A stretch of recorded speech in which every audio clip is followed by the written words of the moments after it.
ആദ്യമേ എൻ്റെ ഈശോയ്ക്കും അമ്മയ്ക്കും നന്ദി പറയുന്നു. എൻ്റെ പേര് സുരേഷാണ്. ഇതെൻ്റെ അമ്മ എൽസി. ഞങ്ങൾ തിരുവനന്തപുരം അതിരൂപതയിൽ പള്ളം ഇടവകയിൽ നിന്നാണ് വരുന്നത്. ഞാൻ ഇവിടെ സാക്ഷ്യം പറയാൻ ആഗ്രഹിക്കുന്നത് എന്ന് വെച്ചാൽ, ഞാൻ ഈ കഴിഞ്ഞ കാലത്രയും യു കെയിലായിരുന്നു. അത് ഏകദേശം ഒരു 8 മാസത്തോളമായിരുന്നു യു കെയിൽ. എനിക്ക് 5 വർഷത്തെ വിസ എന്ന് പറഞ്ഞിട്ട് ഏജൻറ്റ്സ് ത്രൂ പോയതാണ്. പക്ഷെ അവിടെ പോയപ്പോഴാണ് മനസ്സിലായത് 1 ഇയർ വിസയേ ഉള്ളൂ. അത് മാത്രമല്ല, ആ വിസയിൽ വർക്കും കൂടി ഇല്ല എന്നാണ് അവിടെ പോയപ്പോഴാണ് മനസ്സിലായത്. അപ്പോൾ എനിക്ക് മനസ്സിലായി ഞാൻ പറ്റിക്കപ്പെട്ടു എന്നാണ്. ഈ വിസയ്ക്ക് വേണ്ടി എനിക്ക് ഏകദേശത്തോളം 20 ലക്ഷത്തോളം രൂപയാണ് ഈ വിസയ്ക്ക് വേണ്ടി എനിക്ക് ചിലവായത്. എനിക്കുള്ളതെല്ലാം വിറ്റു. എൻ്റെ കയ്യിലുണ്ടായിരുന്ന വണ്ടിയും എൻ്റെ ഭാര്യയുടെ താലിമാല എല്ലാം പണയം വെച്ചിട്ടാണ് ഞാൻ യു കെക്ക് പോയത്, ഞാനും എൻ്റെ ഭാര്യയും. പക്ഷേ അവിടെ പോയപ്പോഴാണ് മനസ്സിലായത് ഞങ്ങൾ പറ്റിക്കപ്പെട്ടു എന്ന്.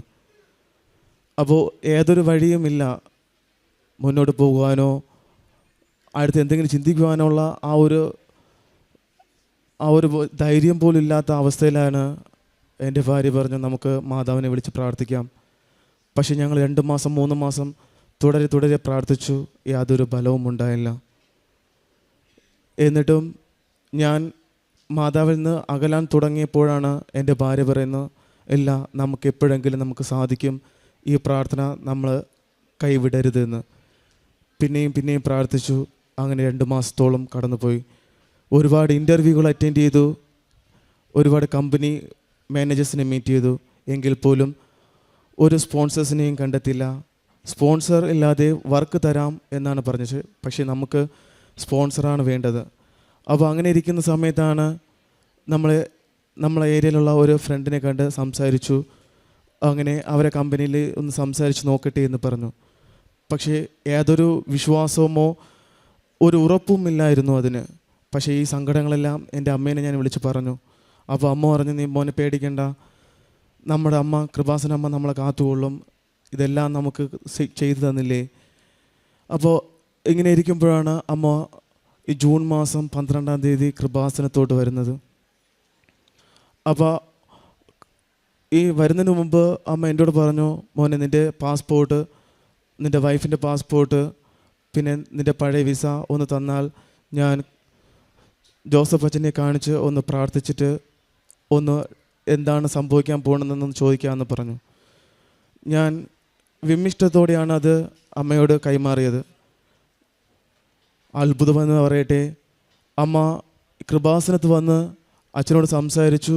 അച്ഛൻ പറഞ്ഞു, മകളെ നീ പേടിക്കാതെ പൊയ്ക്കോളൂ, നിൻ്റെ മകൻ്റെ ഡേറ്റ് ജൂൺ 22 പറഞ്ഞു. എനിക്ക് ഒട്ടും പ്രതീക്ഷയില്ലായിരുന്നു. പക്ഷേ അമ്മ കൃപാസനത്തിൽ നിന്ന് വീട്ടിലെ വന്ന് പിറ്റേ ദിവസം തന്നെ എനിക്കൊരു കോള് വന്നു, 18-ാം തീയതി ഇൻ്റർവ്യൂ ഉണ്ടെന്ന് പറഞ്ഞിട്ട്. അത് വാസ്തവത്തിൽ സംഭവിക്കുകയും ചെയ്തു. 18-ാം തീയതി ഇൻ്റർവ്യൂ നടന്നു. അവർ പറഞ്ഞ് 20-ാം തീയതിക്കുള്ളിൽ നിങ്ങളുടെ റിസൾട്ട് വരും എന്ന് പറഞ്ഞു. ഞാൻ പറഞ്ഞു ഓക്കെ. പക്ഷേ ഇത് എൻ്റെ അമ്മേനെ ഞാൻ വിളിച്ച് പറഞ്ഞിട്ടില്ലായിരുന്നു.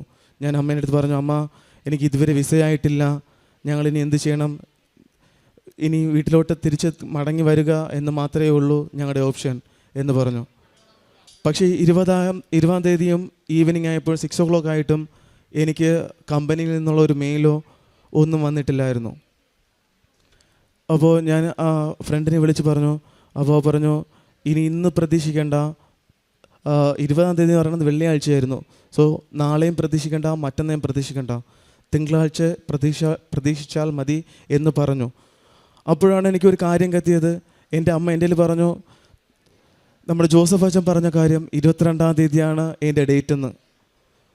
അത്ഭുതമെന്ന് പറയട്ടെ, 22-ാം തീയതി തിങ്കളാഴ്ച കൃത്യം 10 മണിക്ക് എനിക്കൊരു മെയിൽ വന്നു. ഇൻ്റർവ്യൂ പാസ്സായി, ഒപ്പം തന്നെ വിസയ്ക്കുള്ള COSഉം മെയിലിൽ വന്നു. ഈ വലിയ അത്ഭുതം കണ്ടപ്പോൾ തന്നെ എനിക്ക് ഒട്ടും, അതായത് ഞാൻ എന്ത് പറയാനാ, ഒരു പോസ്റ്റായി നിന്ന് പോയി. കാരണം പ്രതീക്ഷിക്കാതെ ഇത്രയും കമ്പനികൾ കയറി ഞാൻ ഇൻ്റർവ്യൂ അറ്റൻഡ് ചെയ്തു. കാണാവിടവരെല്ലാം മാനേജേഴ്സിനെ ഡയറക്റ്റായി പോയി കണ്ടിട്ട് പോലും എനിക്ക് കിട്ടാതെ ഒരു ഫ്രണ്ട് മുഖേന ഒന്ന് കമ്പനി സംസാരിച്ചു ഇൻ്റർവ്യൂ അറ്റൻഡ് ചെയ്തു. അത് ചെറിയ കമ്പനിയല്ല, അവിടുത്തെ ഏറ്റവും വലിയ കെയർ ഹോം, നേഴ്സിംഗ് കെയർ ഹോമിൽ തന്നെയാണ് വർക്ക് കിട്ടിയത്. ഈ അത്ഭുതം ഞങ്ങൾക്ക് കാണിച്ചെന്ന അമ്മ മാതാവിന് 1000 കോടി നന്ദി.